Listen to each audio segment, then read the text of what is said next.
Shri Swami Samarth. Friends, आप सबको मेरी तरफ से हैप्पी दिवाली। अभी दिवाली आने वाली है, उसके पहले आने वाली है प्रबोधिनी एकादशी। तो हम दिवाली की तैयारी करते हैं तो हम घर में बहुत सारी चीज़ें लाते हैं। जैसे साफ़ सफाई करते हैं तो हमको जो पुरानी चीज़ें हम घर के बाहर फेंकते हैं तो नई चीज़ें लाते भी है। तो हमको क्या क्या लाना चाहिए मैं तो उसके पहले मैंने वीडियो में बताया आपको। लेकिन अभी जो मेन 6 चीज़ें चांदी की जो लानी चाहिए आपको, कौन सी चीज़ है जो लानी अवश्य है। चांदी की चीज़ें हमको लाने के लिए क्यों कहते हैं, तो चांदी जो होती है वो शुक्र का और चंद्रमा का जो प्रतीक होता है वो शीतल होते हैं, इसलिए इनको लाने से घर में अपने आप स्वतः लक्ष्मी का स्थिर वास होता है। लक्ष्मी माता का वास होने के लिए हम जिन्हें उपाय करते हैं और पूजा भी करते हैं। तो आपको ये एक काम अवश्य कर लेना है। अगर आप मूर्ति लाने वाले हैं तो आप चांदी के गणेश जी की और माता लक्ष्मी की मूर्ति ला सकते हैं, लेकिन वो पीछे से प्लेन नहीं होनी चाहिए और पोली नहीं होनी चाहिए। पोली होने का मतलब होता है वो अंदर से खाली होती है, ऐसे नहीं होनी चाहिए, अंदर से भरी होनी चाहिए। चाहे तो आप मिट्टी की भी ला सकते हैं, अगर आपके पास अगर नहीं है उतना व्यवस्था तो आप मिट्टी की ला सकते हैं। और आपको इसको एक पीटे के ऊपर लाल कपड़ा बिछा के उसके ऊपर आपको स्थापन करना पड़ता है। दूसरी चीज़ होती है श्री यंत्र। श्री यंत्र आप चांदी का ला सकते हैं, नहीं तो स्फटिक का भी ला सकते हैं। लेकिन अगर आप लाते हैं तो कछुए पर बैठे हुए जो स्फटिक का श्री यंत्र होता है वो अच्छा होता है। कम से कम 150 ग्राम का होना चाहिए अगर आप स्फटिक का लाते हैं तो, नहीं तो आपको चांदी का लाना है। चांदी का भी लाएंगे तो 150 ग्राम 200 ग्राम का होना चाहिए, ऐसा हमारे ग्रंथ में लिखा है। पंडित जी ने जो मुझे बताया मैं आपको वही बता रही हूँ। इससे क्या होता है, इस दर्शन मात्रा से आपकी एंजाइटी खत्म होती है, मानसिक शांति मिलती है, पॉजिटिविटी घर में आती है और दर्शन मात्रा से हमारे घर में धन धान्य का वास होता है।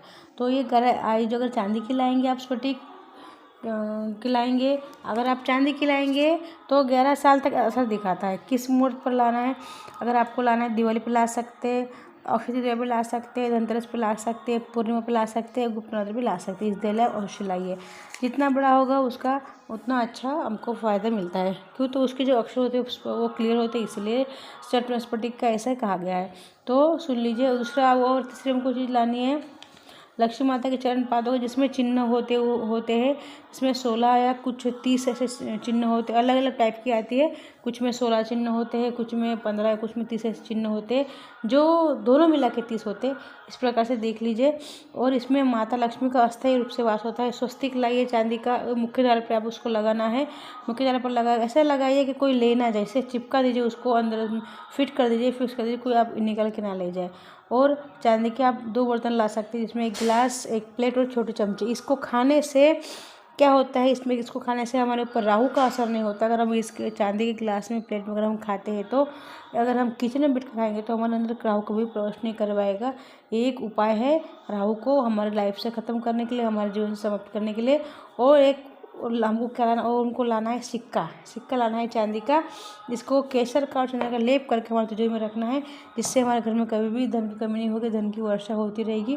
तो इसके करने से क्या होता है, हम पूजा पाठ करते हैं और इसमें अंदर रख देते हैं तो इसमें हमारे घर में धन, जैसे अमावस्या की रात होती है, काली होती है और हम पूजा करते हैं, उसी प्रकार से लक्ष्मी माता हमारे घर में प्रवेश करती है। वो कभी भी ख़त्म नहीं होती है और पैसा कभी भी ख़त्म नहीं होता है। लक्ष्मी माता हमारे साथ रहती है, इसलिए ये उपाय आपको अवश्य करना चाहिए। मैंने आपको चांदी की चीज़ें लाने के लिए कहा, ये अवश्य लाइए। इस दिवाली आप देखेंगे आपके घर में जो परिवर्तन आएगा, आप आते दिवाली तक देखेंगे कि आपके घर में अचानक से धन की वर्षा होने लगी और धन समाप्त नहीं होता है। आप चाहे कितना भी खर्च कर ले, आपके पास पैसे रहेंगे ही रहेंगे। तो आपको जानकारी अच्छी लगी तो चैनल को सब्सक्राइब कीजिए, ताकि आपको नई जानकारी इस तरह मिलती रहे, और शेयर भी कीजिए।